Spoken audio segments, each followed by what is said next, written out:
All right, we have run long. It's time to get into our final segment. The headline segment is what we call it, and it's going to be a little different this week.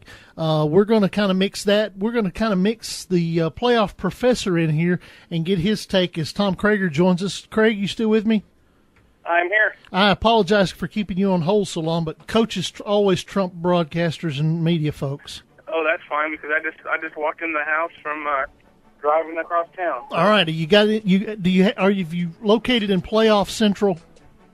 I'm just starting, so I don't have a whole lot. I've heard some things. If what I've heard is correct, I can kind of give you a little help on 6A, I think. All right, yeah, I think it's 6A. It looks like that with the win, McGavock, everybody that was kind of on the bubble except for Bolton lost. Millington lost, Collierville lost, Central lost, Franklin County lost.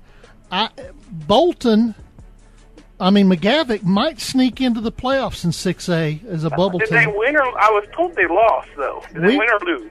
We have them down as a win. I'm going to double check that here right now with the TSSAA website. They won 22-14. Okay, see, I had been told earlier that they had lost. Well, if you'd have checked the Friday Night Thunder scoreboard, you'd have saw that they won. Well, you know how it is right now. I'm just trying to write something good for the readers of Rutherford County, and now I'm starting to get into the playoff projection booth. You know. I think it looks like to me though that McGavock's going to be in. What about Hardin Valley? I was told Hardin Valley won, and there's a good chance they may be in. No, they lost. Hardin Valley lost. Hardin Valley lost. Who are you getting your information from? According to this, Hardin Valley beat Carnes 35-14. Well, let me check. Hardin Valley. Oh, they did. Yes, they did. All right, Hardin Valley did win. Maybe I put that down wrong. We'll look at that. Yeah. We'll double check that on our scoreboard. Yeah. And are you sure about McGavock then? I'm positive about McGavock. I'm looking at it. Yeah, we had the Hardin Valley score right on the scoreboard. I just put it on my cheat sheet wrong.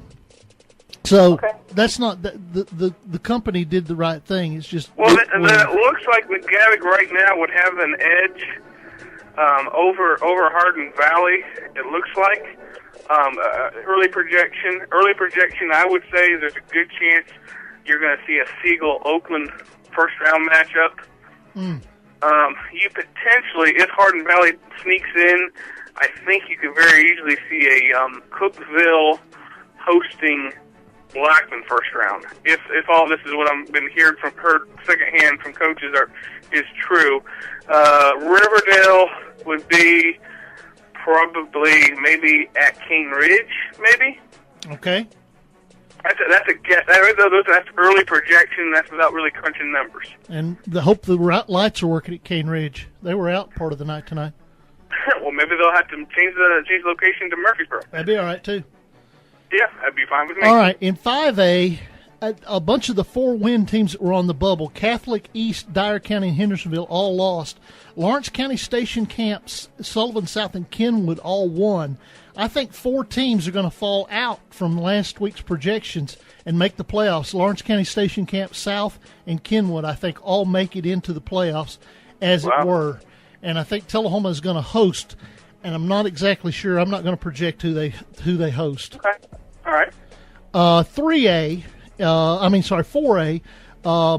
I think the way it looks like David Lipscomb or Lipscomb Academy is going to get in with the win. It looks like Red Bank probably is going to fall out, but I think that's going to be the only swap in 4A.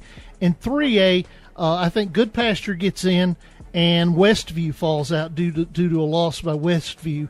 And 2A, I'm seeing that one staying unchanged. And 1A, I think, is unchanged. What do you see in 1A? I know you just had Coach Carson in there. I think they're definitely hosting. I would say they're probably more than likely are playing a Monterey team. It's either Monterey or I believe Columbia Academy was the only other one in their area that they could host. So that's good for them. They potentially have to play Moore County in the second round.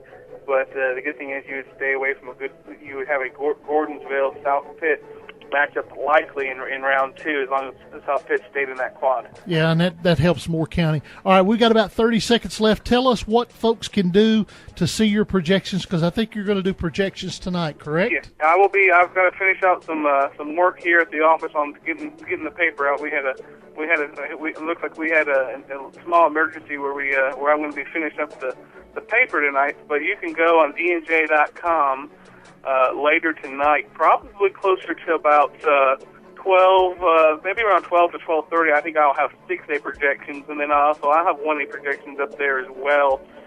You can, if you're on Twitter and you haven't followed me yet, go to Twitter and follow me at Krager. That's at Kreager, and I will be tweeting out those that link to those projections as well. All right, Craigs, we appreciate it as always.